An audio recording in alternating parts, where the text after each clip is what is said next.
that things like fad diets, a 30-day diet, trying something for a year, is not a way to change your behavior, because changing your behavior has to be first a shift in identity. When you shift your identity first, then the behavior that is up here where your goals are is in alignment with your identity. If you keep your identity down here and you're trying to act up here, then you're actually acting in conflict with how you see yourself, and that doesn't work. So kind of to portray this example, or to take this idea a little bit further, I want to introduce you to a person named Elko. Elko is an entrepreneur from Amsterdam. He's 38 years old, and he as well has struggled with weight his entire life. And he's always had a bad diet, and he's always had a story in his head that was actually planted in there from his mom. His mom told him when he was a teenager that they are the kind of people who always are going to struggle with weight, always struggle with food. And so that was the idea that he had in his mind. He actually also had the idea in his mind that he was going to be able to potentially willpower his way to holding off just self-destructive behavior until about his 40s, 50s, or 60s. But then at that point, it would just go all downhill. And because of his bad eating habits, he actually struggled to sleep. He couldn't sleep very well. And so one night, he was up all night, struggling to sleep, and a thought came to him. And he said, what would happen if I went back to eating nature? What if I just went back to nature and just ate clean? And then a second thought popped into his head. And that thought was, what would happen if I did this for the rest of my life? Rather than thinking, what if I did this for like 30 days? Or what if I did this for a year? The question that really seized him was, what would happen if I did this for the rest of my life? And as soon as he had that thought happen, he's sitting there laying in his bed.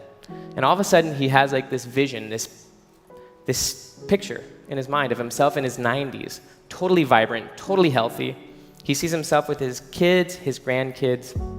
And at that moment, he just makes the shift.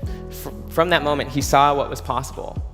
And so he just committed to it. This was over a year ago. And Elko has not touched any bad food. Like literally, he's one of the healthiest people I know, hasn't touched any bad food since then. He lives under the mantra, 100% commitment is easier than 98% commitment. That's actually a quote from Harvard business professor Clayton Christensen. But that idea is also actually backed by a lot of very interesting science and psychology. So again, the quote is 100% is easier than 98%. And the reason why this is so important is because if you're only 98% committed to something, what that means is that you're not actually truly committed. You're not actually fully there. You haven't actually made the decision. And if you haven't made a decision about something, what that means is that you're not actually sure what you're going to do. If Elko was only 98% committed, and he was in an environment where his favorite dessert was served, then he would have to play a tug-of-war in his mind about what he was going to do. Do I eat it this time? Do I not eat it? And that right there, that mental tug-of-war, is called decision fatigue. Basically, the idea of decision fatigue is it's another word for willpower. But it means you haven't yet made a choice, and you're not actually sure what you're going to do. And because you're not sure what you're going to do, often the situation wins. That's one of the most consistent things that's found in social psychology, is that generally people are the byproduct of their situation. And the reason for that is because people are not decided. Michael Jordan actually had a very powerful quote. Michael Jordan said, once I made a decision, I never thought about it again. And kind of the Latin root of the word decision means that once you make a decision, you have to actually cut off alternative options. And so because Elko made 100% commitment rather than a 98% commitment, and he also shifted his identity by asking himself, he didn't ask himself the question, could I do this for the next 30 days? Because if you think about it, if you want to do something for 30 days, then you definitely haven't changed how you see yourself. You're basically saying, I think I can do this for about 30 days, but then once that 30 days is over, or that year is over, I'm going to go right back to doing what I was. But maybe then I'll have a little bit more control. That's not what happened to Tom Hartman. That's not what happened to Elko.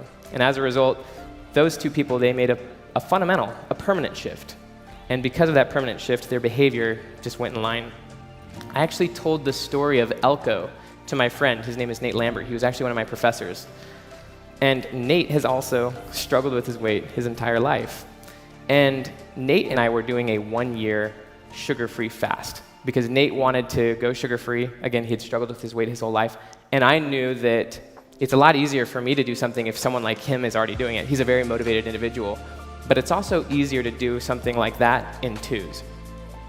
But after hearing Elko's story, I talked to Nate and I said, Nate, why would you do something for a year for someone like you who knows that this is going to be something that's going to potentially plague you for the rest of your life?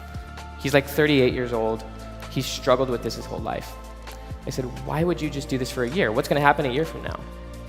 And I told him about the idea of 100% commitment is easier than 98% commitment, and the difference between decision and decision fatigue.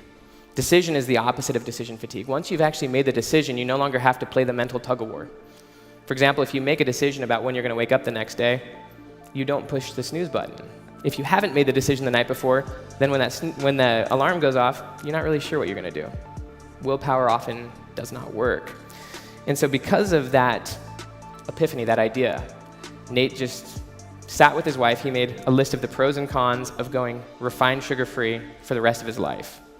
He asked himself the question, what would happen if I did this for the rest of his life? What would happen if I did this for the rest of my life?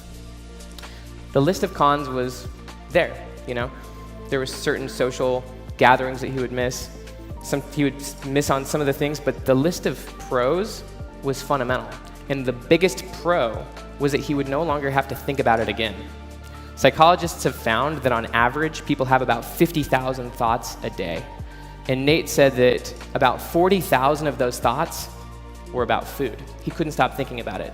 And that's essentially the nature of addiction, is that you can't stop thinking about it, and he was very addicted to food. And that's why the Michael Jordan quote is so important, that once you make a decision, you no longer have to think about it again. That was the biggest benefit of Nate just making this shift and saying, I'm no longer going to do this anymore. I don't want to have to think about this ever again. And once he let that go, and once Elko let that go, and once Tom Hartman let that go, then all of a sudden they were able to be exactly who they wanted to be. The problem with them trying to control their behavior, willpowering their way to change, maybe setting short goals, is that they never actually were able to let go of that thing that they wanted to get rid of that whole time. Once they were able to just make the shift in who they were and how they saw themselves for the rest of their lives, once they were able to actually make a decision and cut off the alternative option by committing 100%,